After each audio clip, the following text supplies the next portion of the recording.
August 14th, 2003. It was a hot day in the Northeast. Air conditioners across the region were running on high. The electrical transmission system was pushed to its limits. High currents flowed across the transmission lines, causing them to heat up and sag. Under the weight of heavy energy usage, the voltage in the city of Cleveland began to degrade, prompting system operators to ask their generators for more voltage support. Hey, do you think you can help me out on that 345 voltage a little? Buddy, Yeah, I'll push it to my max. You're only going to get a little bit. That's okay, that's all I can ask. But pushing the unit to max was too much for the aging plant, and at 131, the voltage regulator failed, forcing the plant to shut down. The unexpected loss of the plant forced even more power to have to be imported into the Cleveland area, further taxing the already heavily loaded lines. At 2:02 p.m., the Stewart Atlanta line sagged into the forest below, burning the tops off of 5 trees. The ground fault tripped the line out of service for the rest of the day. About an hour later, the Chamberlain-Harding line in Parma, Ohio, sagged into a tree, causing it to trip. The auto recloser restored the line, only to trip again, this time permanently. 28 minutes later, 18-year-old Adam Mua heard a loud bang outside of his house. The 345 kV Hannah Juniper line sagged into a tree, causing a ground fault. 2,050 amps of fault current left little more than a charred stump where the 14-inch diameter tree used to be. A tree trimming crew was scheduled to clear that area that day and was only 3 spans away at the time of the fault. Despite the loss of these 2 electrical lines, a glitch in the SCADA system at First Energy kept the operators from knowing anything was wrong. The transmission operators were blind and didn't even know it. However, AEP, the utility to the south, was not blind and was growing increasingly alarmed at how heavily loaded their lines were becoming. The loss of the previous transmission line caused the Star South Canton line, linking their system to First Energy, to jump from 83 to 120% of its rated capacity. 3 minutes after the last line trip, they were on the phone with PJM, their reliability coordinator, asking to have the loading of the Star South Canton line reduced. The PJM operator was confused by the situation and did not act in time. 6 minutes later, the line had sagged into a group of trees and tripped. With the loss of the higher voltage direct route to Cleveland, the power, constantly looking for a path to load, began to flow through Akron's 138 kV system, instantly overloading it. All this occurred while the AEP operator was on the phone with PJM. Yeah, it's open. South Canton Star is open. South Canton Star is open? Torrey Cloverdale? Oh my god, look at all these open. We have more trouble, more things are tripping. East Lima and New Liberty tripped out. Look at that. Oh my gosh, I'm in deep. You and me both, brother. What are we gonna do? You need something, just let me know. Now something else just opened up. A lot of things are happening. Okay, South Canton Star. Okay, I'm seeing no flow on that. So what are we overloading now? We lost South Canton Star. The contingency is gonna overload, which is the Samus Star. The FE line is going to overload as a result of that, so I should probably talk to MISO. Before the operator's eyes, 15 138 transmission lines across the Akron area tripped, dropping 600 megawatts of customer load. Akron was now completely in the dark. Akron was the first to lose power, and the outage was just beginning. Meanwhile, MISO, the RC for First Energy, had contacted them and informed them of the disastrous state that their system was in. Finally realizing they had been flying blind, First Energy began investigating the loss of the Hannah Juniper line. At 3:55 p.m., the 2 operators from MISO and PGM got in contact to share information. AEP, it's looking like South Canton Star 345 line, and we are showing a contingency for that line of the Samus Star line. And one of them lost the other. Since they lost that line, I was wondering if you could verify flows on the Samus Star for me at this time. Well, let's see what I've got. I know Energy First lost the Jupiter line too. Did they? They're still investigating that too, so Star Jupiter line was overloaded. Star Jupiter? And they recently got that under control here.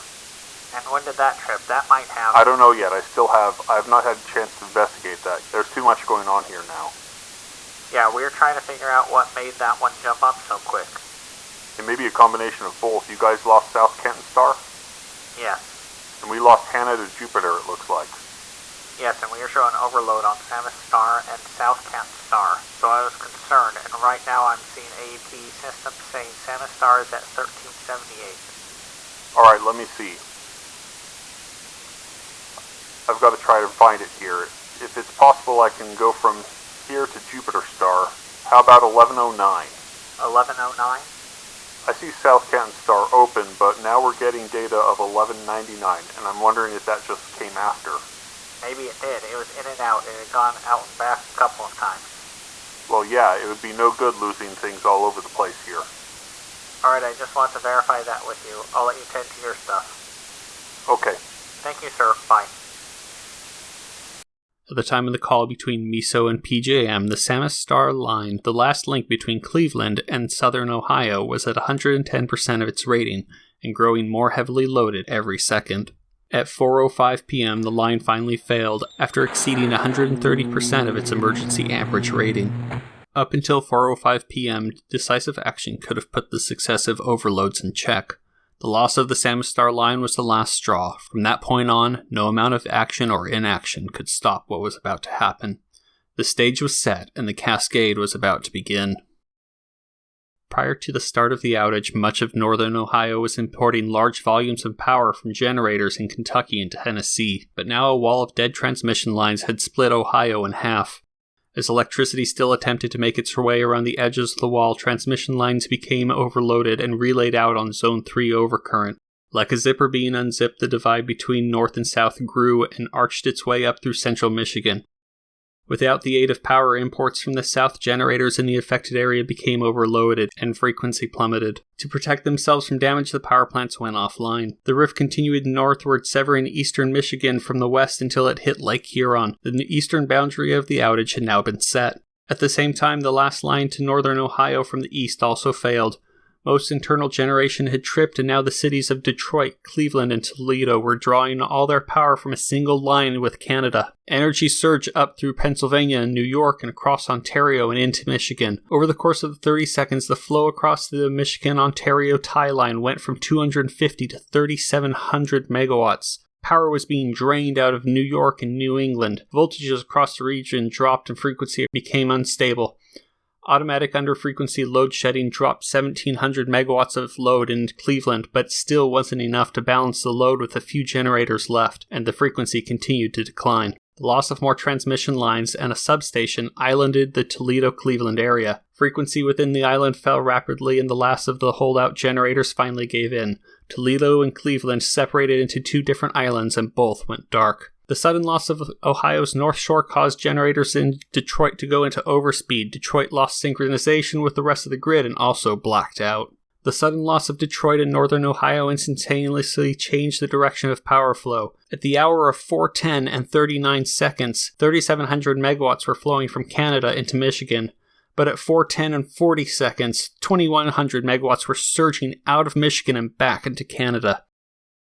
To the east, transmission lines along the border of New York and Pennsylvania were relaying out just as they had in Ohio and Michigan. With the loss of the 500 kilovolt Branchburg-Ramapo line, the northeastern U.S. and eastern Canada had completely separated from the eastern interconnection and become an island. This island instantly began to disintegrate. New England separated from New York, Connecticut separated from New York, New York split into two, and Ontario separated first from New York, then from Michigan. Quick action on the part of ISO New England operators to drop excess load and quickly bring on generation allowed New England to survive the islanding almost completely unscathed.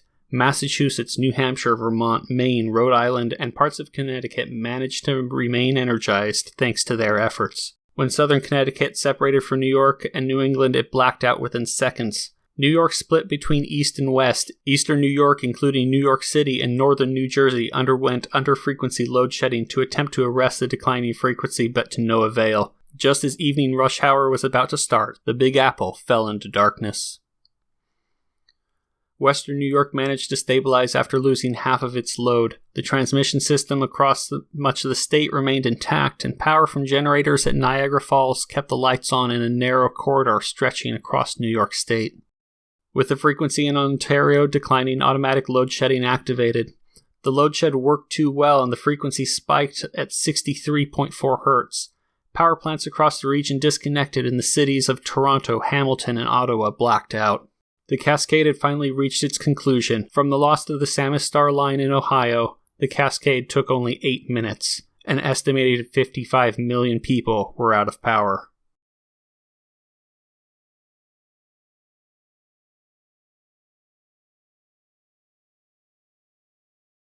We we are in the midst of what appears to be a colossal and history-making blackout. People trapped in elevators and buildings, they have activated the emergency command center. You're staggering, trying to take in as much information as you can. Mayor Bloomberg's advice is to go straight home. The subway system is down. Ottawa is completely without power now. The lightning-quick domino series of failures. Gotta go to the bathroom and you can't even go nowhere. 50 million people are thought to have lost power. We've got a real crisis in our grid, and this is why, despite being a superpower, we have a grid that is comparable to a third world country, and that's not right. The most immediate concern was for thousands believed to be stranded underground in the dark in the New York subway system or in elevators in skyscrapers. The police are saying that the evacuation procedures are working, people are calm, and that they are getting out. A normal August afternoon had turned to crisis. Around 50 million people across the U.S. and Canada were left without power. All of Cleveland's water supply runs on electric pumps. My water commissioner said, the people in the Heights have water for 3 hours. I said, water? I thought the electric was out. He said, Mayor, how do you think the water gets from the lake to the people in the Heights? You can get along in the dark, you can get along in the heat, but water becomes a health and safety issue very quickly. By all accounts, the Northeast Blackout was a disaster of epic proportions. At that time, it was the second largest blackout the world had ever seen. Thousands of people had to be rescued from subways and trains and elevators. 11 deaths were directly attributed to the power outage. It took 2 days for most people to get their electricity back, and almost a week for everybody to be restored. In all the chaos caused by the outage, there were few who noticed that when the grid failed, it failed the way it was designed to. There are thousands of miles of transmission lines, countless substations, and hundreds of generators involved in the blackout. As it was designed to, the equipment dropped power rather than get damaged. Within minutes of the conclusion of the cascade, operators immediately set to work at restoring the grid. By the light of flashlights and emergency generators, operators began to work through predetermined procedures already written for a grid-down scenario. Black start generating facilities were fired up, and one transmission line at a time, the grid was put back together. After months of intense analysis of the blackout, NERC, the North American Energy Reliability Corporation, determined several key failures that led to the blackout. Poor software design and software bugs, a lack of situational awareness, poor communication between different utilities, and a lack of proper tree trimming which made the grid so shaky to begin with.